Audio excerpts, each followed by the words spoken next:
Stop the clock. Take time out. Time to regroup before you lose the bout. Freeze the frame. Back it up. Time to refocus before they wrap it up. Years are getting shorter. Lines on your face are getting longer. Feel like you're treading water, but the riptide's getting stronger. Don't panic, don't jump ship, can't fight it like taxes. At least it happens only once in your life. They're singing happy birthday, you just want to lay down and cry. Not just another birthday, it's 3090. Why can't you stay 29? Hell, you still feel like you're 22. Turn 30, 1990, bang, you're dead. What can you do? What can you do? What can you do? Clear the runway, make another pass. Try one more approach before you're out of gas. Friends are getting fatter, hairs on your head are getting thinner. Feel like a Kalina batter on a team that ain't a winner. Don't freak out, don't strike out, can't fight it like City Hall. At least you're not alone, your friends are there too. They're singing happy birthday, you just wish you could run away. Who cares about a birthday but 3090? Hey, can you be optimistic? You're no longer the ingenue. Turn 30, 1990, boom, you're passé. What can you do? What can you do? What can you do?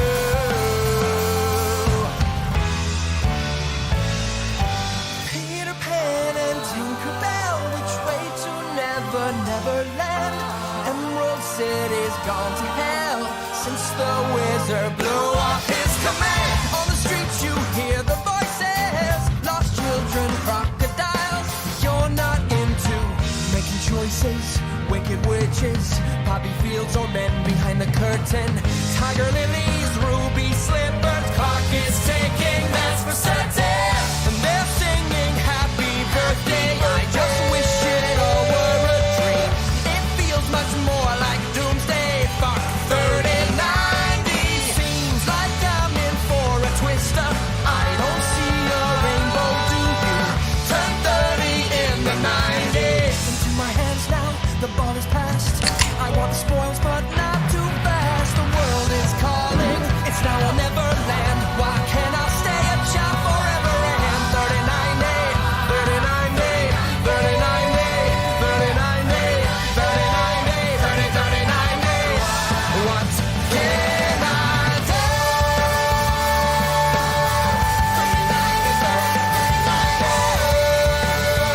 What can I do?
There's no audio. There's no fucking audio. Oh my God. Oh my God. Fuck you all. Let me just tell you something. Welcome. Hope your Thanksgiving was great. Welcome to Gavin and Games. I'm your host, Jesus Christ, also known as Dave Jaffe. I appreciate you being here. I don't want to let the show get started without first saying to our brand new fuckstick, good Sir Justin Holmes, thank you, buddy. During the opening there, when we were listening to the very underrated soundtrack to the very underrated, hopefully one day a classic motion picture from last year, Tick, Tick, Boom, Andrew Garfield playing Jonathan Larson, who created Rent and died. Think about that. The guy died the night before the show opened. Talented motherfucker. Never got the kudos, never got the fame, never got the fortune. He died the night the show that was going to put him on the map, the night before it opened. Think about that. Great movie, highly recommended. Tick, Tick, Boom. It is on the Tick, Tick Netflix. Justin Holmes, thank you for being here. Thank you for being part of the Diet Soda Soldier, sir. I appreciate it. I hope your Thanksgiving, Justin, was great. And it's good to see you. Good to see everybody. Hello, Dan Root. Let us begin. Hang on, I got a burp coming. It's coming. It's good. I feel it coming on. Come on now. Come on. Come on. Come on now. Come on. Who's a little hyper? Listen, fellas. We don't have a lot of time to spend together tonight. Whatever. I don't have a lot of time, but I couldn't let a day go by without streaming this show. I wanted to talk about a lot of things going on. So I'm just going to jump right in. If you want to talk, hit me up on the Discord, hit me up in the chat, hit me up with the super chat, hit me up with the free chat. I don't give a fuck. But it'll be good to talk about this stuff. Let us begin. First, let me tell you something.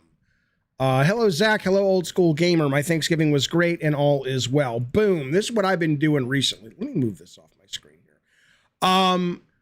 I've been playing a shit ton of these 4 games. Call of Duty Modern Warfare 2, God of War Ragnarok, Evil West, and Marvel's Snap. I never have been... I've always been a Call of Duty campaign fan. But it has been ages. Like, the last one was Call of Duty on the Xbox 360 that I actually enjoyed multiplayer. I have tried to sit down and think about what it is in this particular Modern Warfare 2, how much of it is just me having time to commit to it, but how much of it is the game, little nuances. Because if somebody were to say, well, what's different about this version of Call of Duty? I don't know. I can't really put my finger on it. But I'm addicted. I'm addicted to DMZ. I'm addicted just to straight up Modern Warfare 2. I'm into the battle pass. It's the first time I've ever given a shit about leveling up guns and stuff like that. Frank Kent says it's nostalgic. Not for me. Not for me. I don't have any kind of, old school love for Call of Duty. I appreciate it, but it's not like I grew up with it. Ragnarok, of course, is, something I'm playing. I'm struggling with that one a little bit because I really enjoy, let me put it this way. I really love a lot of it. And then there's parts where I'm just like, it's just kind of boring. But I'm probably going to finish it. Evil West is a great little play for 20, 30 minutes, come back to it the next day. And of course, Marvel Snap is addictive. So I got to tell you this, listen to this. So I didn't expect this, but I'm so excited. I got a code from the developer the other day of this game. This is Choo Choo Charles, which is an open world horror game with a spider Thomas the Tank Engine creepy train that's chasing you as you try to chore up and figure out how to get the fuck out of Dodge and escape Choo Choo Charles. I got a code for this. It's coming out on the 9th. I won't be able to really talk about it until the 9th, but I'm definitely going to play it in between now and then, and I will be ready the minute the embargo lifts to tell you guys all about it. I'm excited for this game, even if it's terrible, which I don't think it will be. It conceptually, it's pretty fucking strong, so I'm looking forward to it. It's coming from a developer publisher called 2-Star Games. That's worrisome, sir. That's I wouldn't name your company 2-Star Games. Okay. There was this, Dan Root says, I rolled credits on God of War. Can't believe I didn't see a special thanks for you. My girlfriend pointed that out. Your girlfriend is ready for a trade in, Dan Root, because I was specially thanked in there. Alan Becker was, I was, a bunch of the old school guys that kind of kicked off the series, were specially thanked in the new God of War. At least that's what I was told. I also noticed they mentioned God of War in Marvel, the Marvel, Guardians of the Galaxy, Christmas special. I haven't watched the whole thing yet, but I watched a little bit, and at the beginning they mentioned God of War, and I was like, that's pretty cool. The God of War is in MCU canon now, so these characters, you know, they know what God of War is. Think about that. How cool is that? Hello, Rob the Bond. Good to see you as always, good sir.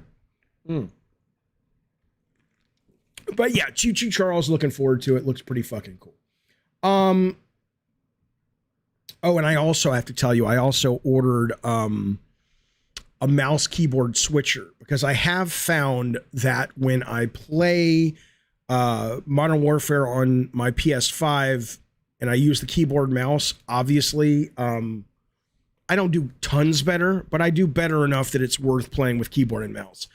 We will absolutely, Lando, talk about Callisto Protocol coming up in just a few minutes, and I will let you know. He's asking me in the chat if I'm excited for it.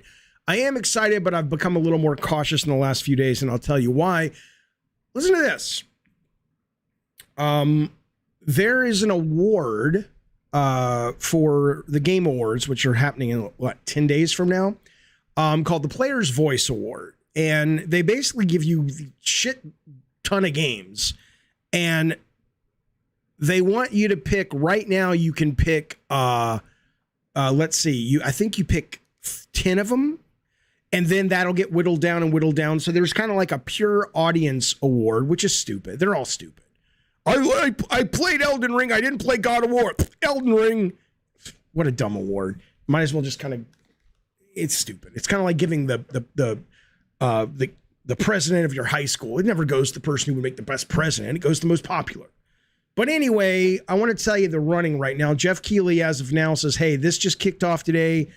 Here is currently where we are. Top 10. Sifu, 4% of the vote. Horizon Forbidden West, 4% of the vote.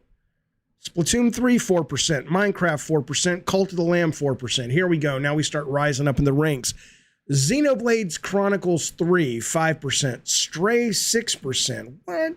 I haven't played Stray. I'm not taking the piss. It seems weird that that's suddenly on people's lips as game of the year. When it came out and it was reviewed, people didn't talk about it that way.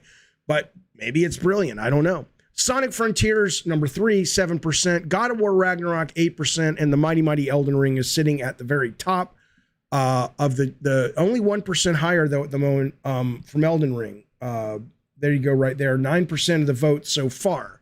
But if you want to vote, get your voice heard, Player's Voice. It's up right now, thegameawards.com. Going over there, sign up, and you can pick your top 10 games that will get whittled down in 2 days, I think to 3 or 4 or 5, and then it'll get whittled down to 1 vote, and you'll see if your game won.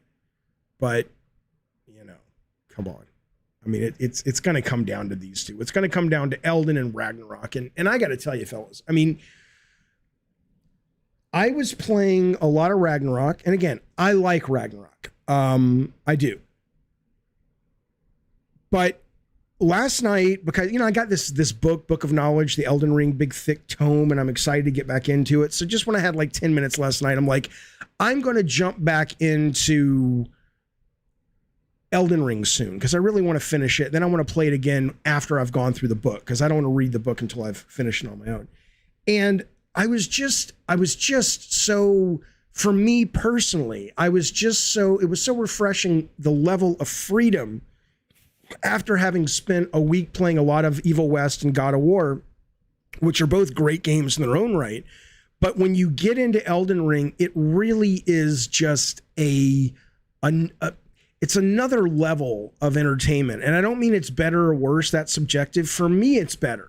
But it's another level in the sense that it's like once you've gone to that level of freedom, like everything you can jump on, everything, you know, you get on your horse, you can jump higher. You can try all kinds of things. If you get stuck in something, you can go try 20 other things and figure out what to do. It is the most immersive video game I've ever played in my life. And that doesn't, like I said, this is not about God of War or Evil West or Uncharted or any of that. It's just, it's staggering to hear people compare the two, like which one is game of the year, when they are so different. And when you go back to back and play them back to back, you realize that it's like comparing McDonald's to Taco Bell. It's like they're not the same thing. They just happen to be called fast food restaurants. Evil West has bloodier combat than Ragnarok. I'll be honest with you, Naughty Dog. I think the combat in Evil West is so far more satisfying than the combat in God of War. I don't mean in terms of the depth. I think the depth of combat in God of War Ragnarok, is clearly it's deep. There's a lot of nuance. There's a lot of tactics. There's a lot of strategy. It's probably kind of like Devil May Cry was better combat than the first God of War, but the first God of War wasn't trying to be deep tactical combat, right? Evil West is just fucking fun. It's just fucking, it's not as deep, it's not as serious, but the things that you can do, like when you pull the dudes in like Scorpion, or you can latch onto them and pull yourself up. I know Kratos can do some of that too. But then when you electrocute them and they fall down and you see their skeletons inside, then you start like bang, bang, bang, bang, bang, and you totally just eviscerate them into a bloody pulp. It's kind of like more of like, we're having fun. God of War, there's something about Evil West. I don't know how to articulate it all that well, but you know me, I'm going to try. And I'll probably put my foot in my mouth, and I don't mean to. Playing God of War and playing Last of Us 2, which I loved God of War 2018. I hate that I have to fucking continually lay the groundwork that I've laid years ago telling you I like these games, but you know how people are. But it occurs to me it's almost like, not all, because Tsushima doesn't suffer from this, which is one of the reasons I love Tsushima, but not the only reason, of course. But it's like a lot of the Sony studios are in this competition for who can be the most somber, depressing, serious. It's just like, look, I get it. You're big boys. The medium is mature. I get it. We all want to be premium HBO. We all want to be Breaking Bad. Oh, God. I'm tired of it. I'm tired of and again, to be fair, Ragnarok has some wonderful light moments. It's got some wonderful bits of levity, but everything is just so, how do I put it?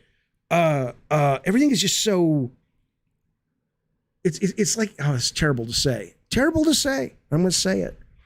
And I say this with someone who I've had depressed people in my family. Depression is no fucking joke. But when you have a depressed loved one, and you've spent a lot of time with them and you love them and you support them, but there are moments where sometimes their depression can just wear on you too. And you just need to go out to a fucking comedy or something. Just get out of the fucking house. Cause it's too much. It's too goddamn much. I need some sunshine in my fucking life. And that's not, I get it. They're the priority in a lot of ways because you want them to have that ability too. And they can't even feel that sunshine. But the games, after a while, it's just like, oh, please leave me alone. You guys are such fucking drags, And it's just, I just wish, I don't know. But again, Ghost of Tsushima doesn't have that problem. It's a serious story, but there's a light to its spirit. There's a beauty to it. There's a joy to it. I don't get that with God of War Ragnarok. I don't get that with Last of Us 2, even though I love those games. Everett says Ragnarok has a lot of comedy in it. It does. I agree. There are some funny moments in Ragnarok, and I love the relationship between Atreus and Kratos in this version of in this version of God of War. I think it's growing. It's well written. I am not knocking it for being a great game. I'm just saying that, so far it feels very heavy. Lux says you wanted it to be more dark and mature. Oh, enough. I'm done. Enough. Whether you're talking about God of War or television or movie, just leave me alone. Stop. The world's dark enough. Do I have to fucking be reminded of it every 5 fucking seconds by this medium? Ugh. People talk about entertainment grooming our kids. No, it's not. It's grooming our kids to be depressed. That's pretty much it. But we will discuss in a little bit. Nick T says, I wish you'd finish these damn games so your opinion can become whole. We're going to talk about that in just a minute, about finishing games, the God of War Ragnarok completion rate, things like that. Catatonia says, yeah. Steffi says, okay, groomer. Fuck you, motherfucker. Hello, Trey Trimble. Catatonia says, yeah, I respect Last of Us 2, as do I. Love that game, but come on, give me some optimism. The first game ended on an optimistic note and was better for it. It's just, I don't mind some games doing it. I'm just saying it's enough.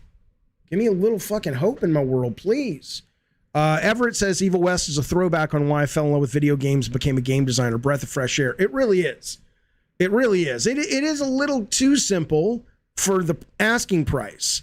But, you know, it's still great. I love it. Listen, speaking of games, let's talk about Time Magazine. Back when I was a kid, Time Magazine used to rule the roost. It was Time and Newsweek. Those were sort of, other than the New York Times, those were the sources you went to if you wanted the truth. That's not the case anymore, but they did say, hey, look, you want to know our top 10 games of 2022? We're the first one up to bat telling you guys what these are. So I am going to tell you Time Magazine's top 10. Here we go. Hello, Gino Soul. Oh my God, the bubbly is strong. Okay. Here we go. Number 10. This is a surprise. Teenage Mutant Ninja Turtles Shredder's Revenge. Well, I can already tell you I'm not going to like this list. This is a stupid list. Was that a good game? Yeah, it was fine. It was fine. It was fun. I played it with the stream. We finished it. It was a one and done. I haven't thought about it since. This is the best game of the year? You better go back a couple of years. If you guys don't have River City Girls on this list, don't fucking tell me this is your game of the year. That's fucking nostalgia goggles. If that's anything. Lego Star Wars Skywalker Saga. I don't like. Who made this fucking list? Who the fuck made this fucking stupid list? Who did this? Who fucking did this? Richard Newby, you old so-and-so, you moron. Lego Star Wars was incredibly impressive in its scope, but it's pretty fucking boring. It's pretty fucking boring. After, you got over it, it was kind of the same shit every Lego game. I was expecting something a lot deeper, but there you go. No accounting for taste. Number 9, Lego Star Wars Skywalker Saga. Number 8, Resident Evil Village Shadows of Rose. I think many people who have played this on this very stream, like Spazbo, would tell you, I don't know about that. Most people I know, this was a one and done forgetful thing as well, but they like the DLC to Resident Evil Village. By the way, I wanted to let you know our very own Eddie Torres, been a member for 25 months. He says, Jaffe, God of War Ragnarok is good, but very much a been there, done that type of game to me. I put over 130 hours into Elden and never got bored. God of War had me bored at the beginning and at the middle. You know what? That's how I feel about it. I feel that Elden Ring, for me, and I'm still not done with it, is consistently, continuously engaging. God of War, when it is engaging, is probably some of the most engaging stuff ever in the medium.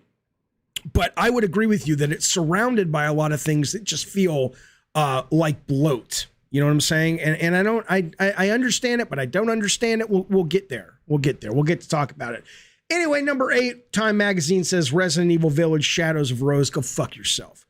Sifu, which I haven't played, but I hear a lot of people talking about it. My understanding with Sifu is that it really is going to be one of those games that people talk about for a long time, and it'll probably kind of seep its way into game development in terms of its influence on other games.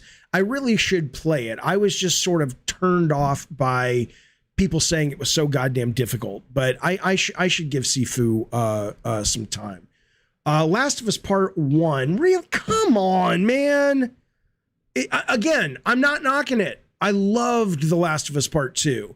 And this looks like a great remake, but you're going to give a fucking, this isn't even a remake. It's kind of a remaster. You're going to put that on your list? All right. I mean, that's your fucking list. Do what you want with it. Stick it up your butthole. I'm obsessed with that tonight, telling people to stick things up their butthole. I know why. I can't tell you. It would embarrass someone, but let's just say somebody today that I know mentioned something and I was like, how do you know what that is? And it's disturbing when, let's just say it's disturbing when your children know a lot of things that, like, what? Why would you know that? And then you're like, oh, because you're practically adults. God damn it. Number 5, Stray. I'm going to play it. I'm going to play it on stream because I'll tell you what, this thing clearly, and I love Annapurna as a publisher. They're phenomenal. It wouldn't surprise me if I loved the game. But I am surprised that when, on a lot of people's lists, man. Number 4, Elden Ring. Fuck you, Time Magazine, you piece of shit list. Fuck you. Fuck you. 4. Fuck you. Yeah, go fuck yourself. Oh, come on. This list is the worst list ever. This list is the worst. The Quarry? Oh, I am lightheaded from how bad this is. Look, I played The Quarry. I liked The Quarry. It was good. I honestly didn't like it as much as The Devil in Me, which is another with the Dark Pictures game that came out a couple weeks ago. I finished that. Didn't want to finish The Quarry. I'm not saying it was a piece of shit game. It wasn't. But number 3, you fucking moron! Oh my God, Alexa, please call the president. No, fuck you. I don't understand this list. I did play Trey Trimble Days Gone. I loved it. This game, Elden Ring, is one of the greatest, most influential video games ever made. But it's okay, it's not number 1. That's fine. It doesn't even have to be in the top 10 if you didn't like it, Time Magazine. But The Quarry ahead of Elden Ring? Are you out of your fucking goddamn mind? What? Oh my God. Let's go to number 2. Oh my God.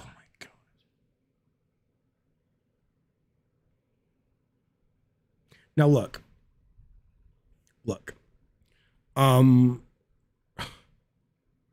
I can't speak ill of Horizon Forbidden West. I can tell you that visually speaking, it is one of the most beautiful games I've ever played. I do not think it is as good looking as Ratchet and Clank Rift Apart, which to this moment remains the best looking video game I've ever played. But fucking beautiful, right? But I'll tell you what, man, I saw this won the Golden Joystick Award for best writing. I thought it was terribly written what I played so far. Because A, if you didn't play and finish the first one, you didn't know what the fuck was going on really. And B, Alloy, whatever was annoying as shit. So what? And then number 1, God of War Ragnarok. I think that doesn't bother me. Because even though it's probably not going to be my number 1 game, it will absolutely be in my top 10 of 2022. And that doesn't mean like just because it's in my top 10, the list is okay. It's clear this guy likes, which is wonderful, the sort of more traditional AAA kind of experiences, cinematic narrative, all that stuff, which is great. But if you work for time, and again, no, I did not finish Ragnarok. No, but I will, maybe. But I've played enough of it to know, okay, I really like this. I just think that I don't love it yet. But yeah, this is a dumb list. Again, it's not a dumb list because it's his own personal opinion. I can appreciate that. But for me, for how I feel about these games, when you're putting this, I mean, again, it's not, the problem is when it comes from time. If it just came from this guy, hey, I'm Richard Newby, here's my list, I'd go, oh, okay. Not a problem, Richard Newby. I appreciate your perspective. But Time Magazine, as I said at the beginning of this, when I was alive, when I started living, Time Magazine was always sort of the top of the food chain when it came to news magazines and things you trust, and people cared about who Time Magazine gave Man of the Year to or Person of the Year to now. It was is influential thing. So it's probably not that for newer generations. But when I think about Time Magazine, I think, okay, you're going to give me something that's really well thought out, that's clever, that's got some indie gems in there that I've never even fucking heard of. And this is just, I mean, you're telling me that Lego Star Wars: The Skywalker Saga is a better game than Madison, the horror game. I never played Madison. How about the Mortuary Assistant? Never played that. You're telling me Teenage Mutant Ninja. How about just the list of Richard Newby's favorite games of 2022? That's what he should call it. That's what he should call it. Because this is a ridiculous list. Let's move on. Hey, I want to let you know, real quick. While we're at it, let's see what the Reader's Digest top games list is. I know what you're saying. But the problem with that is that Time in the past has been a kind of representation of mainstream artistic quality shout outs in their reviews and in their top 10 list and all that stuff. I want to let you know, if you like the show, Star Magazine has a list too, that's right. If you like the show, give it a like, consider subscribing, consider becoming a member.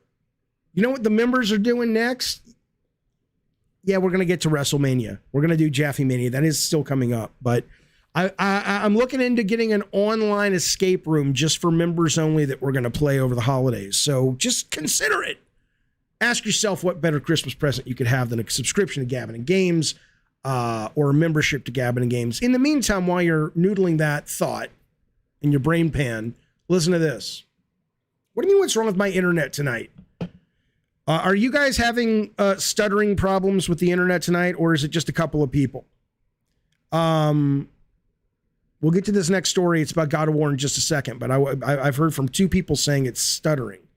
A bunch of people are, okay, so a lot of people are saying it's fine.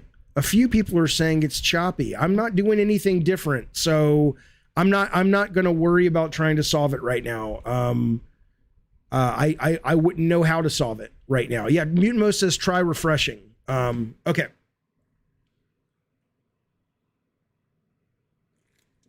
Listen to this. Yeah, refresh and let me know what happens. Well,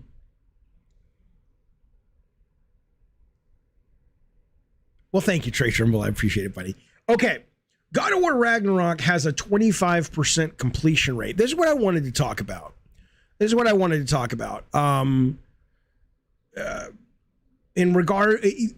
tough. I mean, it is really tough. I don't know. I mean, I would just make a call, of course, but I don't know. If I were making AAA games today, I don't know what North Star to follow when it comes to, do you value the overall complete game product more, or do you value the value of the length of the product more? And one is not better or the other. And I've seen fans online that like one over the other, right? So when I look at 25% after 2 weeks, I go, that's pretty fucking good. That's pretty fucking good. 25% of people have played through a game that at least a lot of people say has some really bad pacing problems, but it's great. The ending is worth it. I think that's a great completion rate, 25% out. I'm curious if after those initial hardcore God of War fans kind of have gotten through with it, where it'll settle in about 6 months? Like the average, is it going to be higher than 25, or most people will kind of wash out? I don't know. Elden Ring's completion rate, oh my God, Dream Corridor, I don't know. Somebody can look it up, let me know. But I have to assume Elden Ring's completion rate is quite terrible. Is quite terrible. Most games, says Ultra Awesome, have a low completion rate. Well, as games go, compared to other mediums, you're right. But as games go, 25% is pretty good. 50% is very rare. But I want to say 2018's God of War completion rate was 40% or something like that. But anyway, so 25% of players have beaten God of War. They got this from trophy data. So I think that says a lot of good things about Ragnarok, that it's good enough for people to push through a 20 to 40 hour experience. The same data says that only 3.9%, 4% of players went on to collect every virtual gong, which allows them to get the platinum trophy. So we'll see where that number settles. But here's the thing. I'm just going to read you a couple of different things that have all kind of come together to suggest the game industry, especially at AAA or especially at console, is so, I don't know who to listen to, right? I don't know if you work in that business, if you're Corey making a new game, Tim Schafer making a new game, like, because even though I may be making a new game, it's going to be a AA game. It's not going to be like a big budget kind of thing. So, we have more freedom to play around and not be total slaves to the market. But if you're making a big budget title, I don't know who you listen to. Do you listen to the people that say, we want 40 to 80 hours and we don't care about the padding because we bought this game at $60, $70. I only get to play an hour, so I don't really mind the padding so much. And I come home once a night, kids go to bed, I get an hour to 90 minutes. This game will last me 4 months, right? And to them, that, along with a great game, is perfection. But to someone like me that plays a lot of games, I want to finish a game. I don't want to spend 80 hours on a fucking game. I want to play, like Callisto Protocol is coming out. Callisto Protocol is saying it's going to be 12 to 15 hours. Well, that's perfect for me. But I could see Callisto Protocol having the problem that a lot of PS3 generation games had, like God of War 3, which is a lot of them ended up sitting in a warehouse because GameStop just kept selling used copies on and on and on, because people would finish it in 2 or 3 days and take it back. But for me, I'd rather play a 12 to 15 hour game, right? Then you've got this tweet from our good friend who just had a very successful operation for his illness. I hope he's on the mend. It sounds like he is. But here's what he says. He's a big Pokemon fan. And he says, Pokemon Success, which is massive. It's the second best-selling Pokemon of all time. It is outselling God of War Ragnarok, which is insane, given that Ragnarok did 5 million copies the weekend. This did 10. Here's what he says. Pokemon Success tells me that video games are not quite like cars or just another tech product. Consumers do not largely care about its technical performance if they want the game experience. It's like, if you listen to NeoGaf, if you listen to a lot of people in this chat, if you listen to, the bubble, they would tell you production value, graphics, deep animation. And you hear all of the jankiness that's in the new Pokemon. Nobody cares. At a mainstream level, nobody gives a fuck. Could they have spent another 8 months in development tidying it up? Sure. Probably wouldn't have made a single fucking difference. A single fucking difference, right? So then you're left going, well, fuck. Is the Pokemon audience right? Is the Ragnarok audience right? Is the Callisto Protocol audience right? And you can't really win, right? Because Callisto Protocol is coming out, and people, as you know, were all upset about oh no, they're going to put death animations in the season pass. Well, whatever, right? I mean, the game they sell you for 60, 70 bucks should be judged on that game. Whether or not they made new animations, which is what Glenn Schofield is saying, which were not pulled from the core game, or whether they were pulled from the core game. It doesn't matter. Your job is to judge the game you bought. If it has enough cool shit, you're happy. But people are upset about that. And if I'm Glenn Schofield, I'm like, wait a minute. Even if we did pull shit from this game, as long as I made a good game for you for what you bought, I'm giving you a beautiful looking next gen, all the shit you guys say you want. You're going to be able to finish it in 15 hours. A lot of you guys asked for that. Oh, but you got to let us do some business here so we can keep doing this. Oh, we don't want that. It's like, fuck off. If I'm Glenn Schofield at this point, I'm just like, fuck off. Leave me the fuck alone.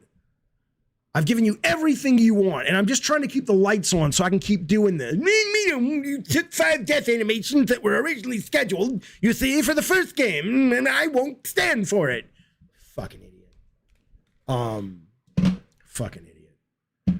Mr. K says, nah, Jaffe, selling animations is not cool. I don't like that, and I have no problem with paid content, but that's lame. It's not the only issue.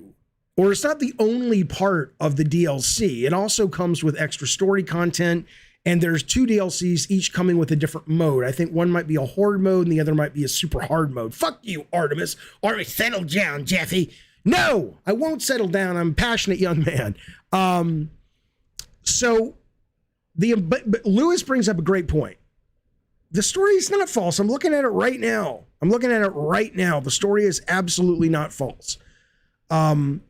Glenn Schofield said in a tweet, to be clear, we're not holding anything back from the main game, but that's just PR. Maybe he is, maybe he isn't. Hey, newsflash. We were more than prepared to hold back shit from Twisted Metal 2012 because we almost did a deal with 7-Eleven where if you bought all 6 Slurpee cups that had different cars on them, you could unlock 2 cars that you could only get for 7-Eleven for the first 6 months. And those were already in the game, and we were prepared to take them out of the game and give them to 7-Eleven so we could get the extra advertising. Okay?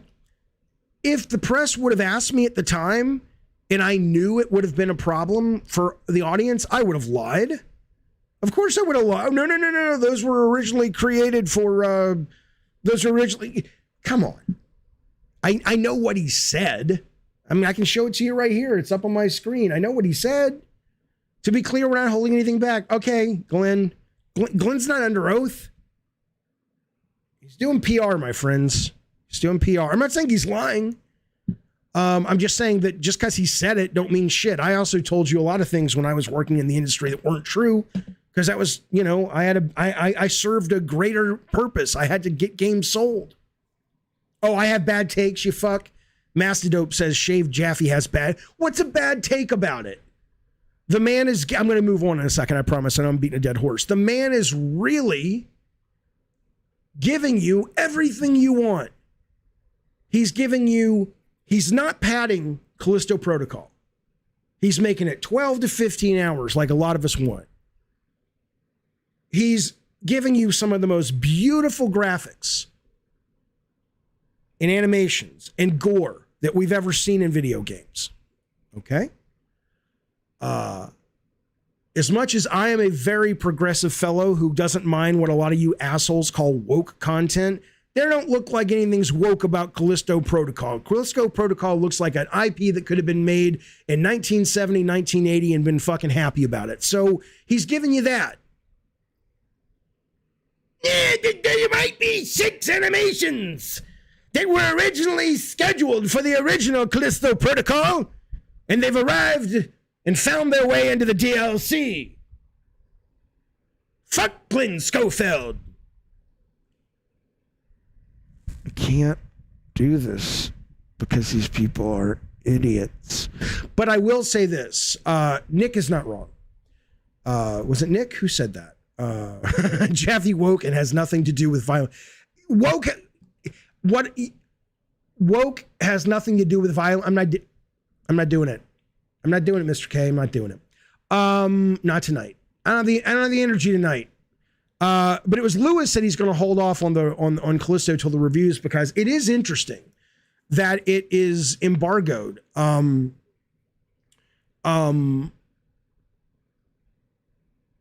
Until 6 a.m. the morning the game comes out. That, somebody pointed out to me the other day, because I was saying, like, Lewis, that sounds to me a bit like a red flag. And it seems like it is.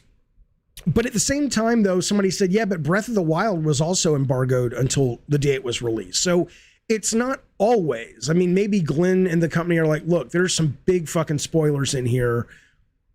We don't want to let, we don't want to run the risk of people spoiling it, like they spoiled God of War, for example. A lot of God of War spoilers were online well before, even with embargo. So I don't necessarily know if Callisto is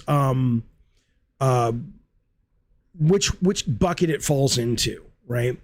But yeah, but again, guys,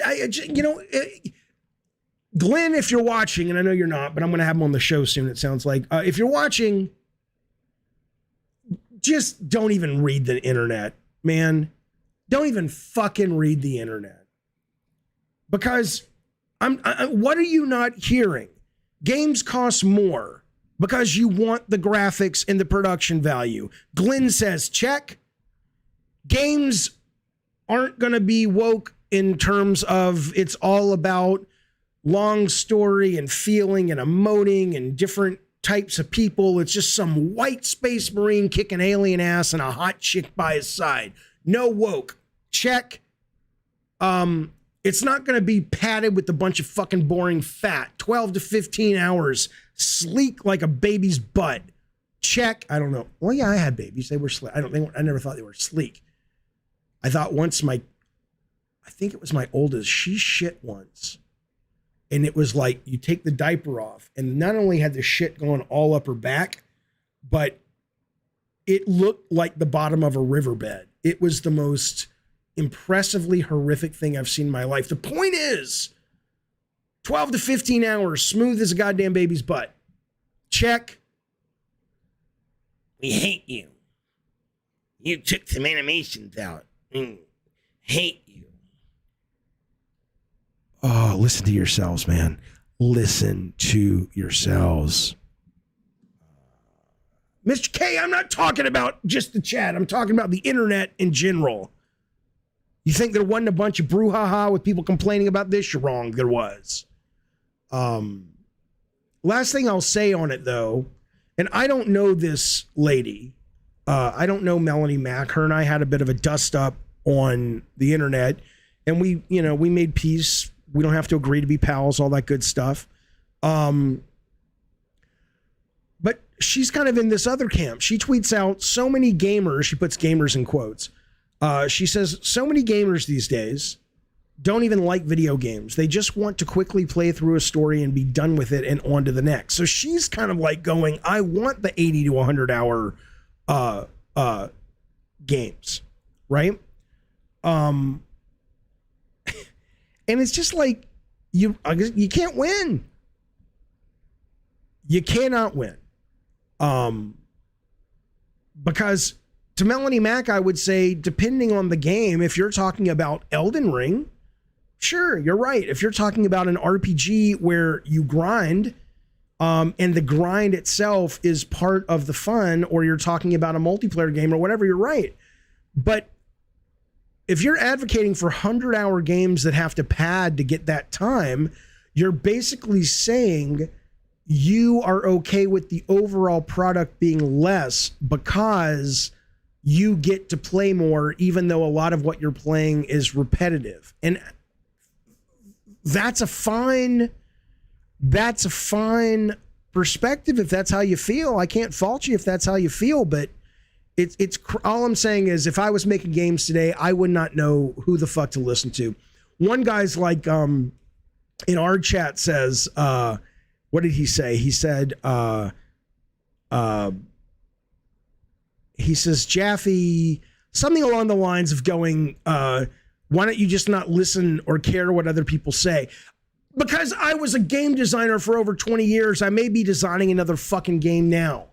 And part of it, and people who love the medium, who I assume you do, that's why you're here, this is fascinating because it literally affects the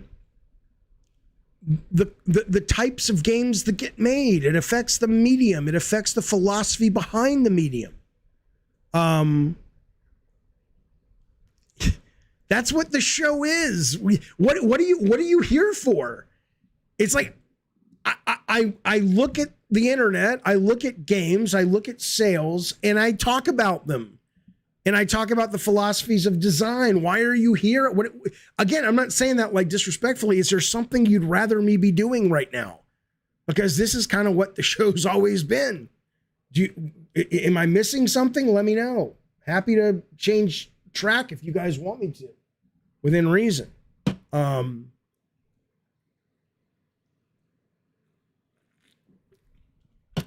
Albert Droid says, my nephew got Callisto for Xbox early at Walmart.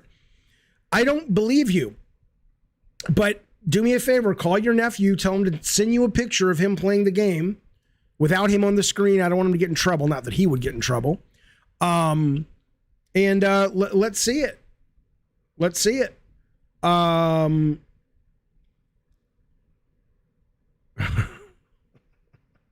not on cocaine. I am on Ritalin. I got my Ritalin refilled. Is this it? No, that's not the real one, but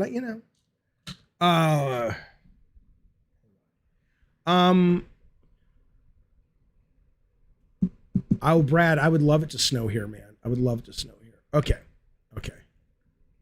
Wayne, you have GTA 6, is that right? Come on now. All right. Hang on, fellas. Okay. I gotta bring this up. You're gonna hate me. A lot of you guys are gonna hate me. People are gonna say,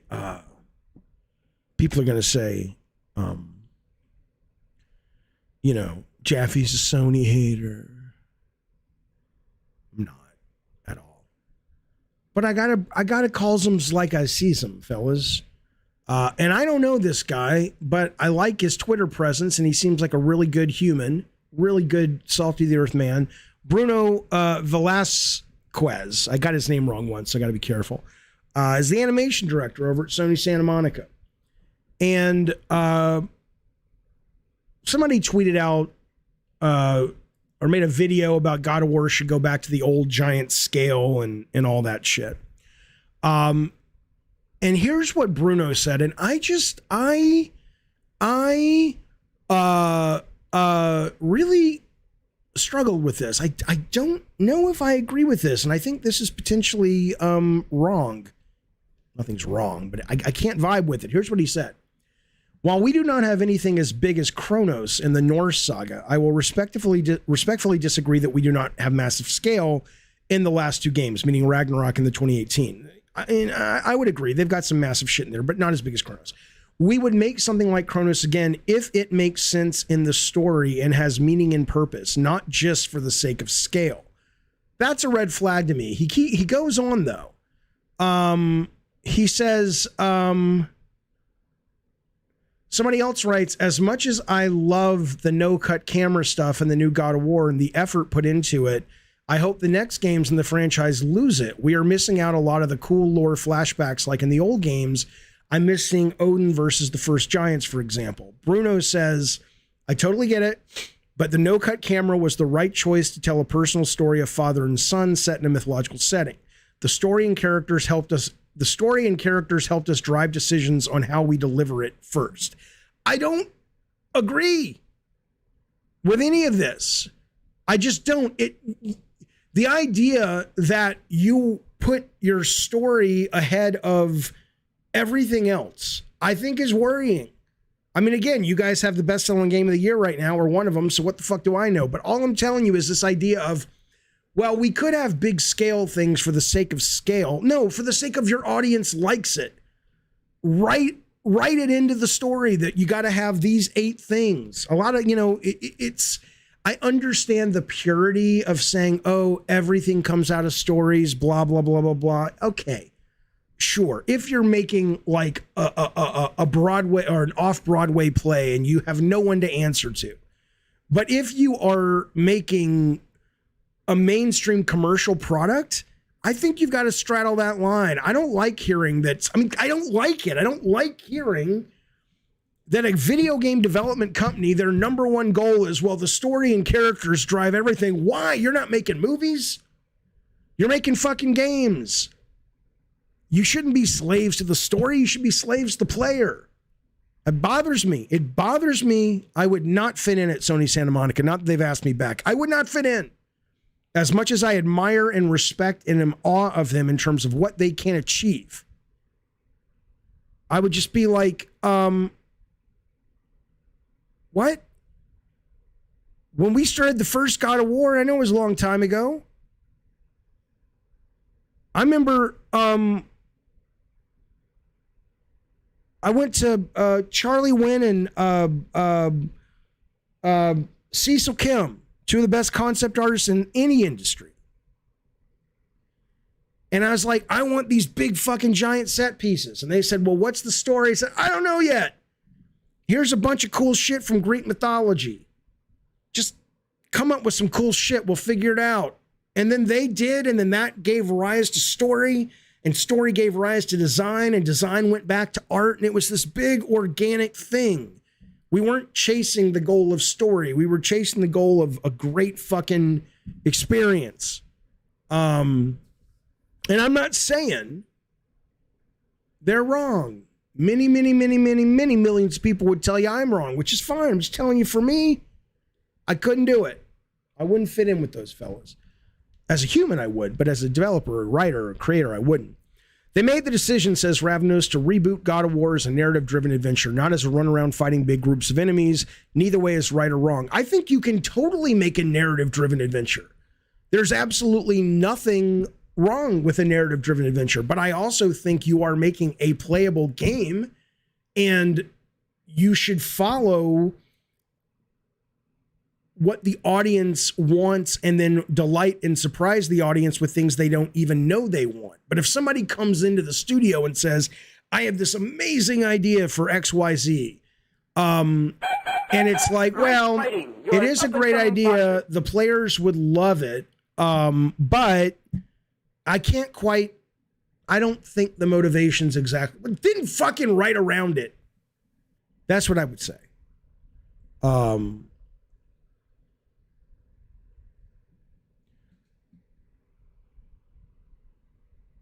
Jaffe isn't on brand. For God of War? No. And that's not me shitting on it. I think the new God of War is fantastic. I'm just saying, for me, when I read that Bruno is saying a lot of our motivation is based on following story above all else. Yeah, I don't fit in with that. But, you know, if you love it, great. A lot of millions of people love it. Can you call in? I don't know. What do you want to call in about? What do you want to talk about?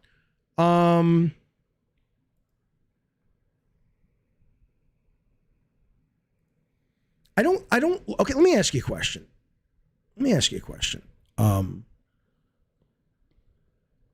So people who are saying Jaffe's hyper, I'm really not hyper. This is just sort of my normal state when I've gotten some sleep. Is it too hyper? Is it hard to listen to? Let me know. I could use that. I could use some feedback, fellas. I'm trying to make the show better. Okay, yeah, Bruno's the animation lead, right? Listen to this.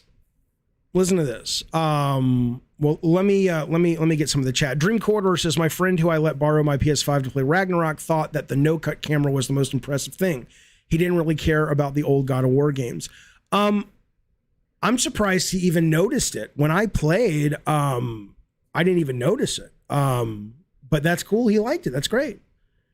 Oh, that's so dumb, Pete. Story elevates games as art more than pandering to fan demands. Oh, Pete, I hate what you just wrote. I hate it. First off, anybody who chases art is not a true artist. That's number one. Number two, video games don't need other mediums to make them art. They don't need to crib shit from other mediums to make it art. And it's not about fan demand. It's about going, hey, the audience would really love this. Am I the gatekeeper? Fuck you, Blackjack. It's my fucking show. Yes, I'm the gatekeeper on my fucking show. What is wrong with this generation? You come here, you want me to just fucking coddle you and make you feel like, well, your opinion, of course your opinion's valid, Blackjack. But it's not your show. If you want to call in, I'll respect your opinion. I may not agree with it. Ravno says fans were not demanding anything. However, artists that chase fans wants are not artists. They are advertisers. Oh my God. Oh my God.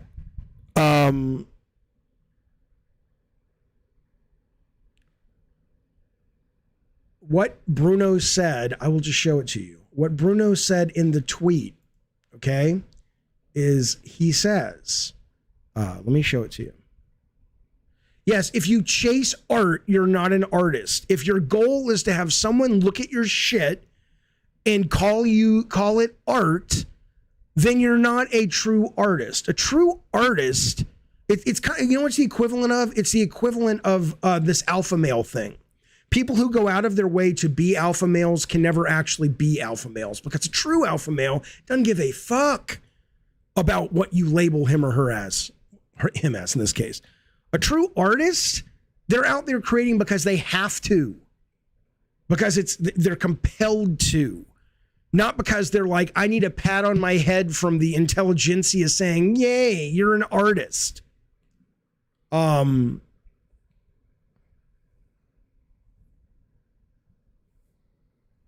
It's just not a good soapbox to stand on. Fuck you, Blackjack. I'll stand on whatever fucking soapbox I want to stand on. Unless, Blackjack, do me a favor. Explain to me why it's not a good soapbox to stand on. And or explain to me what a good soapbox to stand on is. I would love to know that. That would be helpful. I would love... I have not finished Saints Row, no. But here's do you think that Ready or Not should school level? Are you asking me, should Ready or Not, the game, which is kind of like a SOCOM game, have a school shooting kind of level? Does it have it yet? Okay, Ravnos says, that's what I was saying. Developers should follow their vision, not yours, mine, theirs. Sure, I can appreciate that. But what I'm saying is, I am criticizing Bruno's quote where they are saying that our vision puts story ahead of pretty much everything else. I think that's wrong. I think that's bad. But you know, it's subjective. My mic's cutting out, Morgan, is it? You guys hearing that too? I'll talk about that in a second. But anyway, yeah. So if you go to Bruno's Twitter, Bruno Velasquez, and check out see what he says.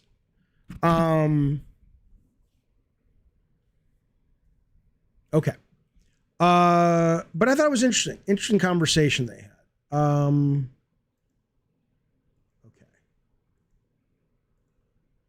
Talk about let me do the school shooting thing real quick. I mean, I downloaded Ready or Not, which is this like first person tactical squad based thing, and I played it and I refunded it at Steam. It just wasn't for me. It was a little too realistic in terms of just like, every move I gotta plan out. I'm not that into the Sims of video games. But if there's a school shooting level, do they have a right to do it? Of course. Absolutely, of course. Do I want to necessarily play it? Not really. I mean, I might play it because it's a fascinating simulation. But it's also incredibly sad and tragic. But then again, what does that say about us, that we have no problem playing a game like Call of Duty where you're running through the streets of a Middle Eastern village that's being bombed to fucking back, and we're just having fun. And that's reality to a lot of people all the time, a lot more often than school shootings. So, we should be bothered by it all. But what I would say though is because of my Western view of the world, I'm more bothered by the school shooting, but they have a right to make it, of course. Absolutely.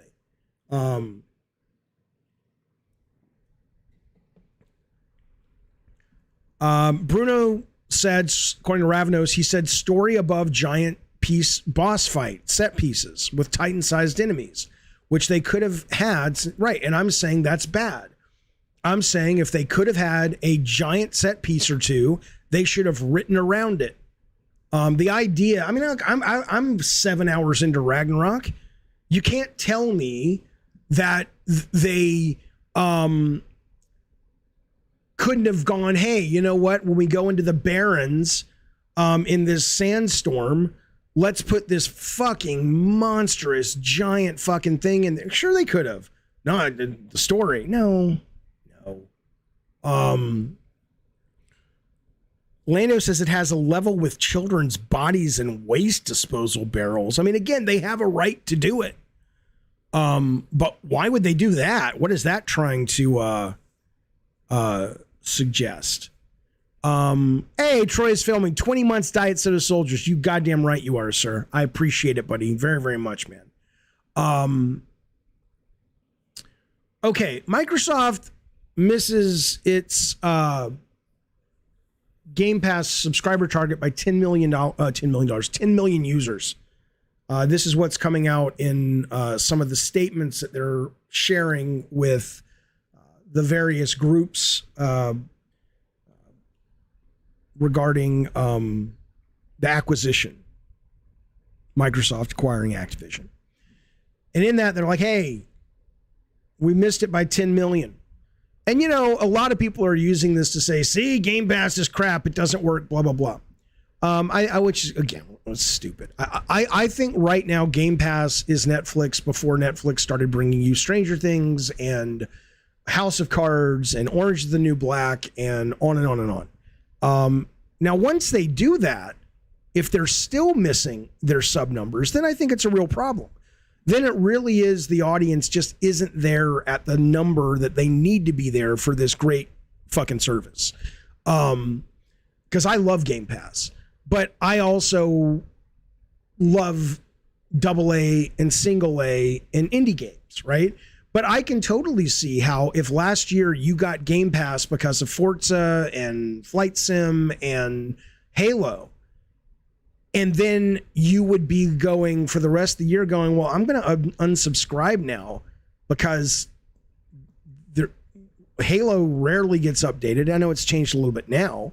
Halo rarely gets updated, and where are these big new games they promise? Blah, blah, blah, blah, blah, blah. But I would like to think that, you know, somebody posted this that I thought was very telling. They quoted it as calling it Sony's worst nightmare, which probably is not their worst nightmare, but it's one of them. This is what Game Pass would look like with all the acquisitions they would get. Microsoft would look like if they get Activision acquired, right? And I mean, once you get this, once you get Starfield, once you get all the stuff there, you know, if they can ever deliver on the promise, and there's no reason they shouldn't because they have the resources now with all these studios, I would be terrified if I was Sony. But so far they haven't. So I think it's too early to say that 10 million as a reflection of a subscription service. I think it's correct to say it's a reflection of Microsoft leadership has failed to put out enough content to keep people subscribing. Oh my God, you guys. Overwatch is free. Warzone, guys, oh, come on, guys. You know the point I'm making. I didn't put this list together. I understand. Okay? The point is you'll get all of this shit. Okay, fine, guys. Fine, guys. I'm just simply fucking wrong. I am wrong that if you come out, because what you're really saying is, I mean, think about it. You're basically saying that the number one game in not history, but one of the most popular games of all time franchises, plus Spider-Man, older Spider-Man games, Crash, Transformers, the Blizzard stuff. Nah, it's not impressive. Oh, bullshit. It is too fucking impressive. Just stop.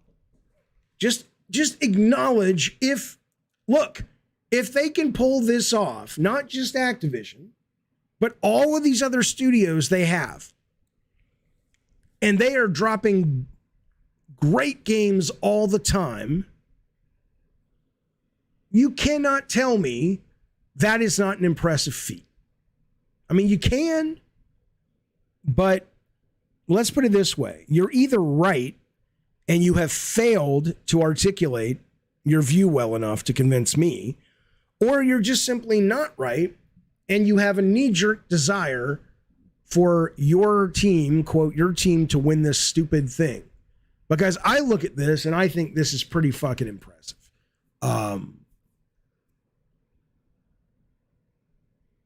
Speaking of Modern Warfare, though, and we knew this was coming, fellas. We knew this was coming. Microsoft likely to offer the European Union concessions in the Activision deal. This is from Reuters. Microsoft is likely to offer remedies to EU's antitrust regulations in the coming weeks, they say, to stave off objections to its $70 billion bid for Call of Duty maker Activision. So the sources are saying that they're going to promise that Call of Duty will remain contractually. They're going to promise that Call of Duty will be on PlayStation at least for the next 10 years, is what they're saying.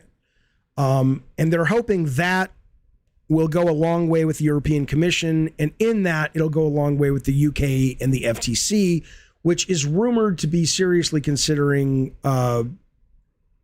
putting a stop, at least in America, to the acquisition. What many people are saying, it's a Reuters article. You can't get much more generic and middle of the road than Reuters. Reuters has sources. They're not going to tell you what they are. The deadline for the European Commission, which is investigating the deal, is in January. Offering remedies before such a document is issued could shorten the regulatory process. So we will see. But what really matters here, to me is, if I'm looking at it, I'm going, it's not about taking it off PlayStation. It's about Game Pass. You put that on Game Pass and you sell it on PlayStation, that's even worse for Sony.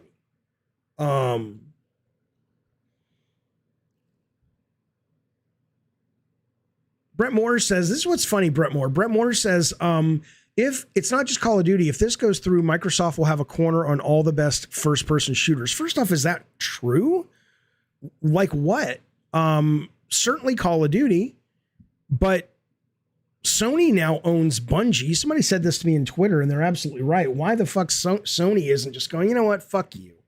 Sure, we'll take the deal. Give us 10 years Call of Duty. In the meantime, we're going to work with our new pals over at Bungie, and we're going to make a fucking game that puts you guys out of business. That's what they should be doing, and I'm sure they are. I'm sure they are. Ravno says, yeah, there were a bunch of Microsoft might do this or may be in trouble because of this. FTC might reopen the process. Yeah, I mean, we'll know more in a couple of months. But yeah, Dream Corridor. Yeah, I think you're right. I think you're right. That would be a great thing for Sony to do. Oh, you said it here. Okay. No, Bacon Magma, Sony does own Bungie. Bacon says Sony doesn't own Bungie. They just have a limited year deal. That's not true. They own them. They absolutely own them. Is Bungie that notable of a developer? Destiny 2 is an incredibly huge fucking moneymaker. It is beloved it is still being played and still, in that realm, in that world, really kind of tip of the sword for a lot of people. Anyway, we'll see. We'll see. Listen to this though. This is interesting. So, Euro Gamer did a poll. It said, would you switch to Xbox if Call of Duty, was on Game Pass? Here's what we heard. 6% said yes. I only play Xbox exclusives and third-party games, so I won't miss anything on PlayStation. That's 6%, whatever. 12% said, yes, I would switch. I regularly play Call of Duty games, so it would be great value. 16% said, no, I play Call of Duty games regularly, but I also play a lot of PS exclusives. 25% said I already own both consoles. 41% said, no, I don't play Call of Duty games anyway, so it's not an incentive for me. So it'll be interesting. It'll be interesting. That's actually not what they said, Eddie. Eddie says Xbox execs have said they've already nearly reached all the Game Pass subs they'll ever have. No, what they said was that on this current generation of console, the people who own Xbox who want Game Pass, the vast majority already have it. Now, certainly as Game Pass sells more and more and more, not Game Pass, Xbox sells more and more and more, as PCs sell, as it goes out to Samsung TVs, on and on and on, they of course think it will go to more subscribers. But they were talking specifically about the console owners that can play it on their consoles right now. I already own both consoles, is a real gamer, says Wayne. I mean, I don't disagree. You know, look, here's what's funny about it is the only reason people think I'm anti-Sony about this is just because they don't listen to the whole statement. But okay, take a game. I get what Jim Ryan is saying. When Jim Ryan says, look, man, we don't have the endless resources. We can't afford to put Ragnarok day one Game Pass. I get that. I understand that. But they could have afforded to make a game like Pentiment, maybe more commercial than Pentiment, and put that day one on PS Plus, right? They could still be in the game of, we want to make these fucking awesome games that, like, I don't think they should make them arty-farty like they used to with Flow and Flower, which I adore Flower, and Journey. I think they go more commercial than Pentiment. But why they're not doing that, they did not publish Stray, Frank Kent. They published, Annapurna published Stray. They almost published, they greenlit. I was there when they greenlit What Remains of Edith Finch, one of my favorite games of all time. And then they said, yeah, we can't sell this. So it went over to Annapurna and got finished and shipped. Oh, you're not wrong though. They did put it day one on, they did on day one put it on PS Plus, I believe. I think you're right about that, which I think is great. I want more of that. Because here's something I saw. Look at this. It's on NeoGAF. So Sony, where are premium game demos? And this was one of the things I made a video a while ago, where I when I first heard about this, you can look it up. I don't think it's behind the paywall.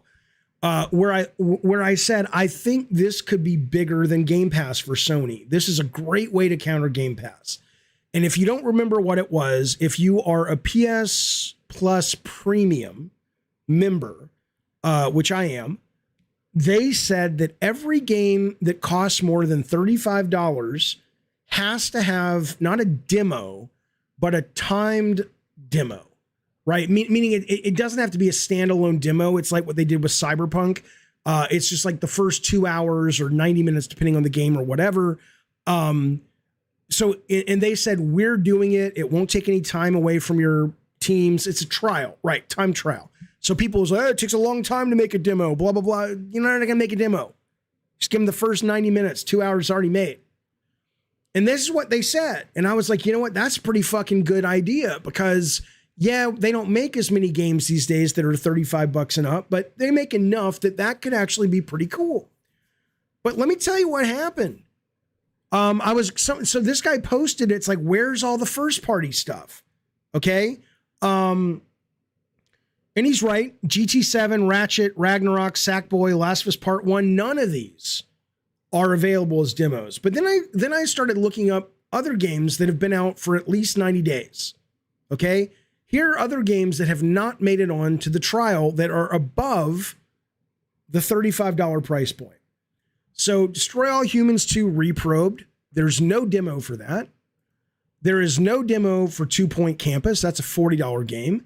There's no time trial. There is a demo because I played it yesterday, because the only one I could find was Little League World Series Baseball, which is a $50 game, and there is a time trial. It's actually not a bad game. It's a little too simple even for me, but it's got some really good arcadey baseball gameplay. But anyway, that's on there. The Cowabunga Collection, $40 game, been out that long. That's not on there. Way of the Hunter. I don't even know what this is, but it's a $40 game that's been out long enough to fit the criteria. It's been out for over 90 days. That's not on there. Saints Row should have been on there, and that's not on there. So again, I don't think you can hold Sony to any kind of, legal issues or anything. I'm not saying that. I'm just kind of saying, what the fuck? This was a great idea, Sony. I'm not saying this would beat Game Pass. If Game Pass gets Call of Duty and Sony gets Way of the Hunter, everything's even. But if they're like, hey man, yeah, we don't have Game Pass, but we're putting out stuff like Stray, we're putting out stuff like Pentiment that's more commercial, and hey, all this demo shit, you get to play all these things for a couple hours, decide if you want to buy them or not. It's not bad. And they're just not doing it. I don't know why. Nobody seems to care though. I do. I want to talk about, so I'm not going to get into Call of Duty as a game right now, but I want to show you this. And this is actually kind of old news, but I wasn't really involved. I've been playing so much Call of Duty, that I finally have gotten, Ravno says, Sony lied and Jaffe's soul died. Hello, Doge. How was your Thanksgiving, man? The demo idea, horrible idea, says Sanu.com. Why? I don't mind if you say it's a horrible idea. What I mind is no offense, but there are very few people in the world that all they have to do is say that's bad, and they've earned enough credit in the bank with me or most people intellectually or experience-wise to go, oh, I don't know why it's bad, but if he said it was bad, it must be. But you just coming in and saying it's bad. Okay, why? But anyway, so I'm playing Call of Duty a lot these days. I really like it. And, there was this video that went up. I'll show it to you real quick. Let me turn on the volume. This is from, I think he was the photo art director or whatever. And he went to Amsterdam. Eventually he went but they did a lot of this sourcing on the internet because the pandemic, right? And it looks, this one guy made the, God damn it, Chaffee. This one guy made this video that compares the two. Stay on him. We need to know what it is. And it's pretty fucking cool. I mean, it's pretty, even down to like some of the logos. These guys did a lot of, ripping off IRL. And that's fine. I mean, where it's legal, it's legal. Where it's not, you got to change it, blah, blah, blah. Okay. But then it comes out, and I knew about this, but I didn't really pay attention because it wasn't on my radar. Then it comes out though that, there are levels in the game, and you've seen this already. This is from October, that say there's a hotel, and there was a level in the demo of the Getty Museum in LA that were so close that the Getty said, fucking take that shit out. Okay. And now there's this hotel, the Conservatorium Hotel is what it actually is, but it's called something else in the game. And it's uncanny. And they are considering a lawsuit. or they all are considering trying to make it so that this is removed. But look at this. So as a guy who's been playing a shit ton of Call of Duty, though, this is, it's a great level, okay?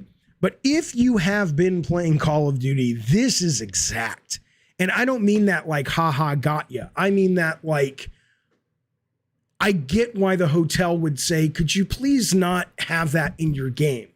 Because a lot of people have been saying, oh, it's just sort of a chasing money lawsuit. And I'm like, no, if I ran this hotel and I knew people were coming in and it looked this close, and it does, the layout is spot on, and the graphics are not photoreal yet. We're not there, but they're getting closer and closer. And I knew that you could go out. It's not the sensitivity. Master Dope says these people should be happy. Jesus, the sensitivity. The fact that you are planning in people's minds mass murder, mass shooting, and it's in your hotel and people are playing billions of hours of gameplay, I could see that being a real problem.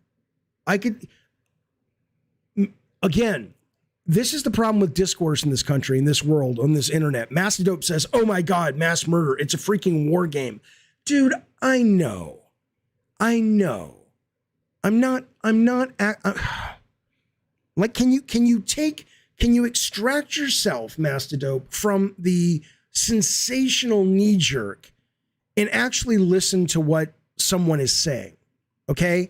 I'm not saying that if you're running around this level and shooting people, there's a high % chance, or the chance goes up, that mass murder will occur at this location. Okay. But businesses that are retail facing, customer facing, like fucking hotels and spas, spend a huge amount of money trying to say, when you think of our hotel, we want you to think of luxury, of getting away from it all, great meals, great swimming pool. And if a lot of people, because Call of Duty is one of the most successful video games in history, if a lot of people now start coming in the hotel and going, oh yeah, I killed that guy right there. Oh, I blew those windows out last night. Or, oh, let's go up in the room and play some Call of Duty on Game Pass on my phone, and we'll actually be, and it just becomes in the zeitgeist of conversation in that hotel. It's not a good look. I'm not suggesting that it's going to lead to mass murders. I'm suggesting that it's going to lead to them getting their brand harmed. That's all I'm saying. And I think that's a valuable thing, that when you played it's exact. You can say it's a logic jump, but ask yourself, I mean, if you had, let me ask you this. If you had a child and somebody, without your knowing it, took a picture of your kid, and they were an NPC in a video game, and you saw online that people could shoot and murder your child as an NPC, well, the chances of your child actually being shot don't necessarily, probably don't go up just because of that. But what do you mean it's not the same thing? It's exactly the same thing, other than one of them is a brand and one of them is a human, but they are both things that are, that have people who want to protect their brand. It's not a public place. It is a private entity, right? Activision has no right to put it in without getting permission. I agree. I missed the beginning. What happened? Call of Duty. If you've played Call of Duty, this level is exact. This level, I love the new Call of Duty. How many times I've shot and died right here. How many times I snipe here across to here. How many times I slide in here and turn left with a shotgun. It's exact.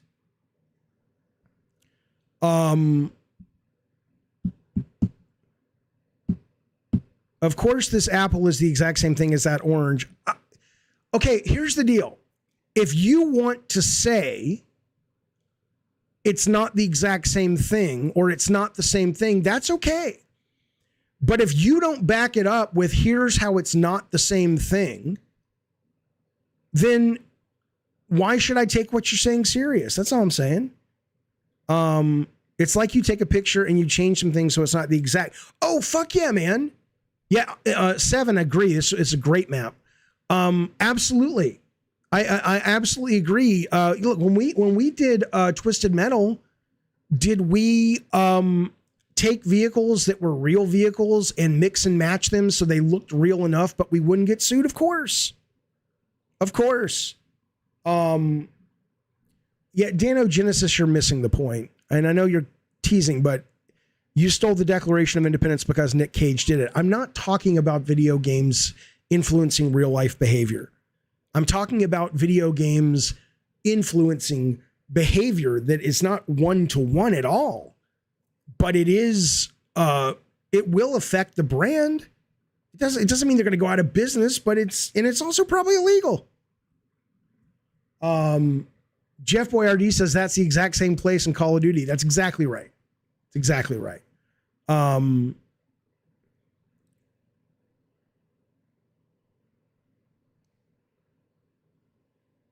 GTA knocks off real life skyscrapers. I'm assuming they get permission, because I can tell you in all the games I've worked on,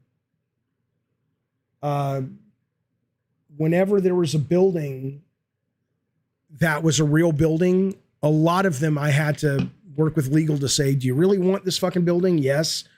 Okay, well, it's going to cost you this much money. So other buildings don't factor in that way. I don't care for brands and all their knee-jerk reactions nowadays. Elites care for stuff like that.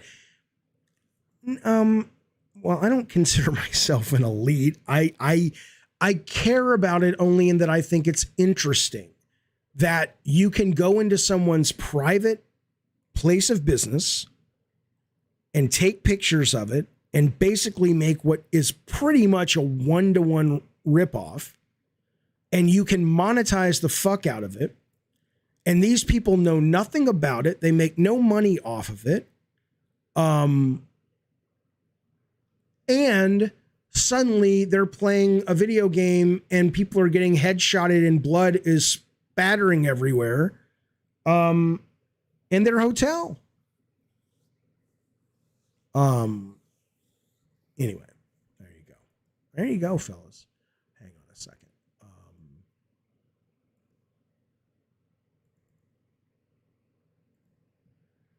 All right. Well, you know what's funny about this? Well, let's get to Black Friday real quick. Let's get to Black Friday. We'll talk about some other stuff later. Okay. That's definitely a rendering. I don't think so. Cosmic Bandito, let's go back real quick. Well, this may be here. I'll show you what he's talking about.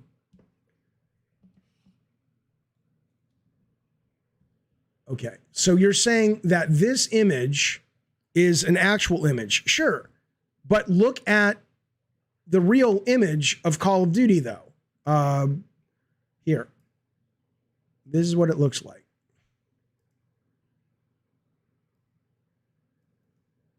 And I hate that they're probably going to have to get rid of it because it's awesome. It's such a good level.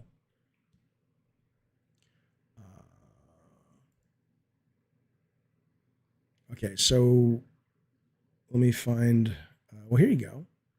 This is the level. This is shot from the other side. Let me see if I can find one that's actually from the side that you're looking at. Is it this one maybe? Yeah, look.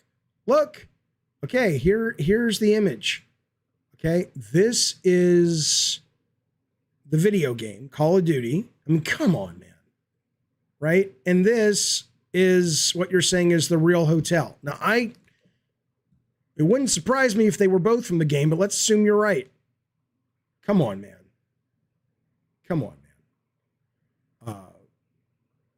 Right? I mean, look at that. Look at that fucking thing. Okay, let's move on though. So I want to talk about Black Friday. A lot of people have been reporting it doesn't look remotely similar. Are you out of your fucking mind? Oh, you're trolling, Josh NT. This doesn't look remotely similar to this. To this. Are you out of your mind? It's the same fucking thing. It's the...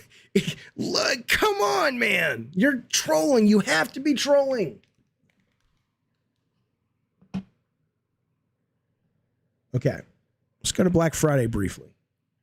Black Friday, a lot of people have been saying that Xbox outsold, was the best-selling Xbox Series X. Where's the real picture? Oh, my God. Here, okay. This is the picture that people are saying is real. And this is the picture of the level that I'm saying this, I can guarantee you, is, I don't know what to tell you. If you can't see the similarity there. Oh, fuck you, Josh, you son of a bitch. He says, I'm just trolling. I hate you so much. Okay. Point is, Phil, let me get to Black Friday. Come on, it's on the thumbnail, man. I told you I got to do a short one tonight. Black Friday has this news story where people are saying, oh, the Xbox sold the most. Okay? And all I'm here to tell you is that really isn't official yet. That's coming from Adobe did this thing where they took like searches of how many people were searching things. And in that, they found more people were searching Xbox Series X on Black Friday.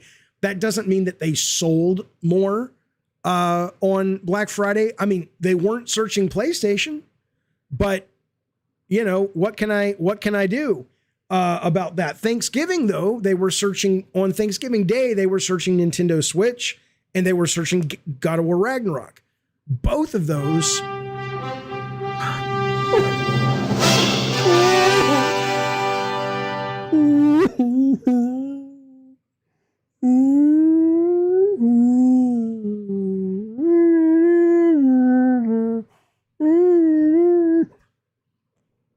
Richard, thank you, sir. When are we doing our stream? Me and Rich, I appreciate the ducats, buddy. You know I do. Wait, I'm not watching Review Tech USA. When I was getting rid of all this, I'm like, I'm kind of looking like Rich a little bit. But yeah, we got to do our call-in dope stream soon, Rich. Come on now. I don't know why they were doing this study. They just were. What I'm telling you, though, Haley Gold, that was the Jurassic Park song, yeah. Is so be wary when people are out there telling you, the Xbox sold more. We don't really know that. What we know is the number one game, all we really know, unless anybody out there has anecdotal evidence, is the number one game that was sold in the UK at retail was FIFA. Oh, fuck yeah. Review Tech. Oh, you're going to stream now. Okay, let me hit you up after this stream or tomorrow morning and let's schedule something. That would be great. I would love to do that. All I know is Rich did not like Saints Row. He was wrong, and it's okay to be wrong, but no, he did not like it. So anyway, we know that FIFA had a huge jump over the holidays for Black Friday in the UK at retail. We know that number 2 was Modern Warfare. Number 3 was Pokemon Scarlet. Number 4 was Mario Kart 8. Number 5 was God of War Ragnarok. Number 7 was Sonic Frontiers. That fucking thing is fucking, fuck. That's working. That's working for those guys. I'm impressed. I mean, I'm going to get that game. Enough people keep talking about it. Just Dance, Animal Crossing, all the, So we know that. We don't know digital, but we do know that was the Black Friday retail, which is the only real data that's been released yet. The only other new games that came in were Just Dance came in at number 9, of course, 173% bigger than last year. And Evil West, which I guess in the scheme of things is not a bad debut. I don't know if it's ever going to get any higher. It came in at number 21. And again, this is in the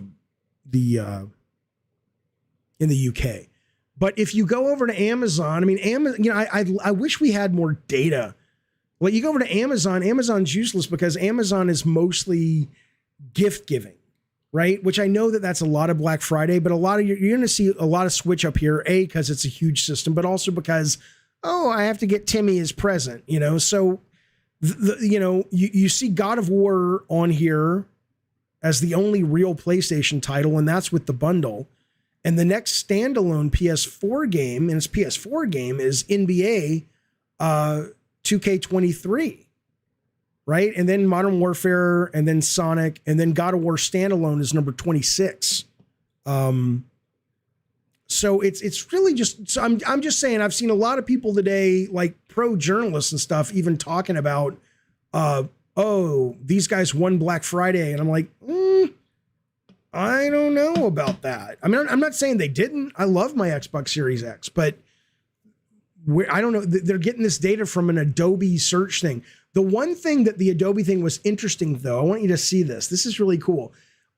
Google Trends released a chart that shows on Black Friday which console was searched most in what state in America. I don't have this anywhere else, just for America, because America is the best. I don't know why, but it's really interesting, actually. Okay, let me show it to you here without telling you what stands for what.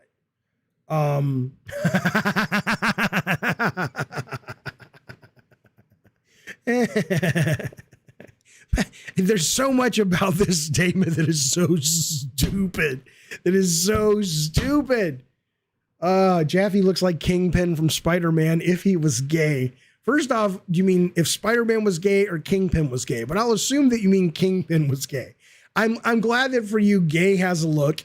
I don't know what that means. And I'm glad that I look like the gay Kingpin. That's fantastic. Okay. Yeah, he finally got one off. He finally landed one of his zingers about Jaffe's appearance. It was funny. It was good. Here you go. So one of these colors represents Xbox, one represents Nintendo, and one represents PlayStation. Stoner says he's called Gay Pin. That's right. Dano, we beat you to it. No, I'm not gonna. I don't do that, Master Dope. I have no problem with the gays and the straights and the bis or any of that. I'm not gonna talk in a lisp. Come on now. Come on, Master Dope. You and me got issues. We meet in a dark alley and we'll have an interesting philosophical conversation. So interesting though. This is the map. Okay, so the Series X got more searches in blue. West Coast represent, of course. In Florida for some reason. And then the PS5 really does get kind of the South there. And then the Switch is mostly sort of middle America. It's kind of fascinating. I don't know what it says about anything, but it's interesting. It's interesting that you would have this be Xbox country and this down here be Sony country. What is that? I don't know. I don't know what to take from it. And why is Florida somehow some sort of,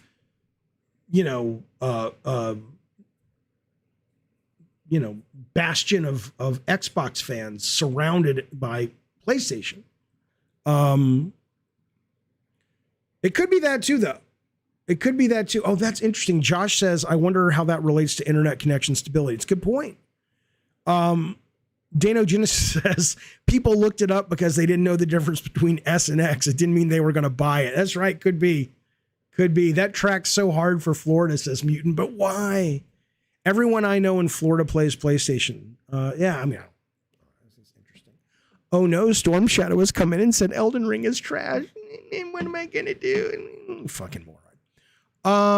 Hang on a second.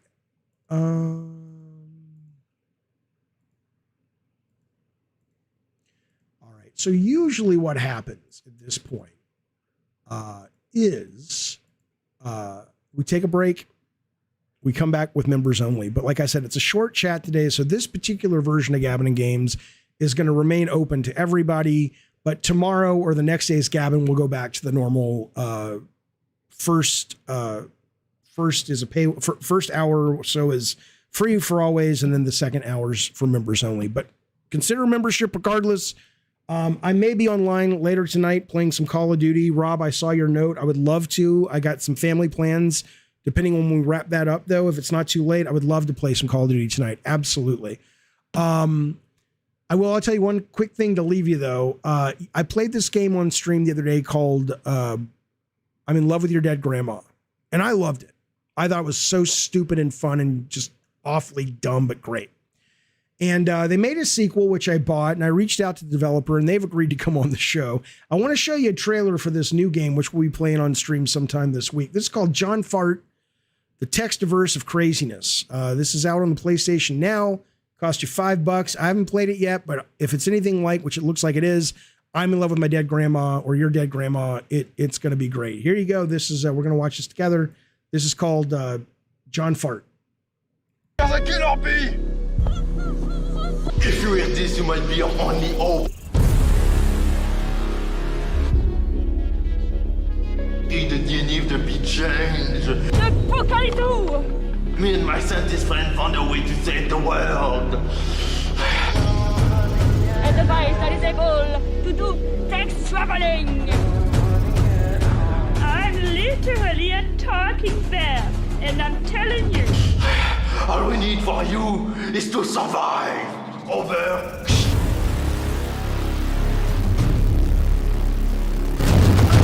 Convincing to come with me in the future. That's what you call a John Fart.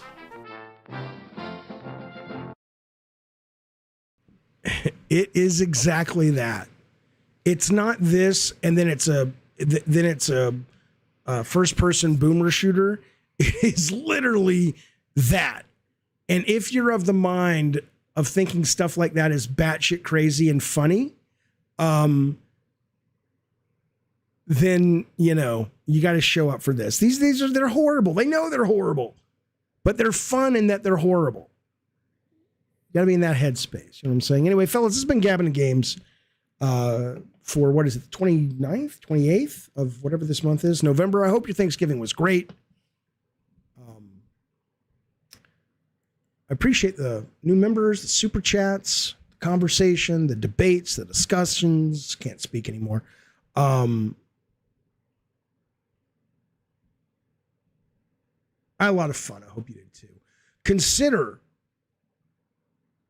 a membership.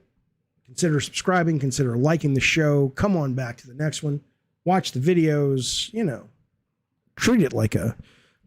Treat the show like the $2 sex worker it is, please, and, you know, throw some love its way. Anyway, be well, you guys. Mods, thank you guys very much. Mr. K, thank you. Rob the Mod, thank you. If I missed anybody, I think maybe I saw RPG in here. Thank you as well. And we will see you guys maybe tonight. Maybe tonight when it comes to some Call of Duty. Otherwise, I'll see you tomorrow. All right, guys, take it easy. Bye.